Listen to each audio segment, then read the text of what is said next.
करता है तो उसका एम्बिलिकल मैनिफोल्ड में उलझ जाता है। क्रिस को घबराहट होने लगती है। ऊपर जहाज हिल रहा होता है और इधर बेल हिल रही होती है। उसे डर लग रहा होता है कि कहीं वो यहीं पर फंसा ना रह जाए। और अब तो इतना समय भी नहीं है कि वो नीचे वापस जाकर उस एम्बिलिकल वायर को छुड़ा सके।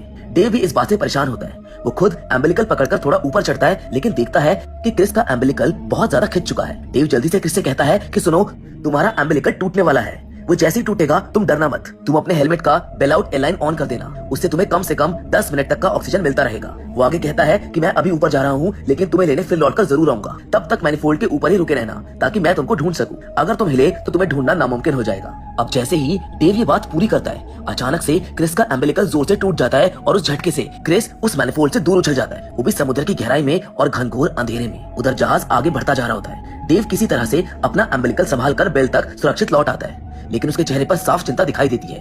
वो लगातार यही सोच रहा होता है कि कहीं क्रिस को कुछ हो ना गया हो। डंकन तुरंत ऊपर क्रेग को पूरी घटना बताता है कि क्रिस का एम्बिलिकल मैनिफोल्ड में उलझ गया था और वो वहीं नीचे फंसा रह गया है। क्रेग तुरंत ऑर्डर देता है कि जहाज को एंकर डालकर वहीं रोक दिया जाए ताकि क्रिस को ढूंढा जा सके। लेकिन उसी वक्त उसकी टीम का एक मेंबर कहता है कि सर, इस जगह बहुत घनी गैस पाइपलाइंस बिछी हुई हैं। अगर हमने एंकर डाला तो पाइपलाइंस को नुकसान हो सकता है और नुकसान करोड़ों का होगा। अब क्रेग असमंजस में पड़ जाता है। एक तरफ अपने साथी की जान, दूसरी ओर कंपनी का भारी नुकसान। उधर दूसरी ओर बेचारा क्रिस जो अभी भी मैनिफोल्ड पर अटका हुआ है, बड़ी मुश्किल से अपनी फ्लेयर लाइट जलाता है और दोबारा मैनिफोल्ड के ऊपर चढ़ने की कोशिश करता है, पर अब उसकी हालत बिगड़ती जा रही थी। ऑक्सीजन खत्म होने को है। वो जाल के जैसे नेट को पकड़कर ऊपर चढ़ता है और अब उसके पास और कोई रास्ता नहीं बचा है। उसी दौरान क्रेग की टीम का एक मेंबर कहता है कि मैं डायनामिक पोजीशनिंग सिस्टम को मैनुअली ठीक कर सकता हूँ, जिस पर क्रेग कहता है कि तुरंत शुरू करो। उधर बेल में डंकन डेव से कहता है कि तुम्हें पता है, ऐसा ही एक हादसा पहले भी हो चुका है। एक डाइवर का टखना टूट गया था और उसकी लाश कभी नहीं मिली। कंपनी ने कुछ दिन तलाश की, फिर फालतू खर्च समझकर सर्च बंद कर दिया। क्या मिला उसकी बीवी को?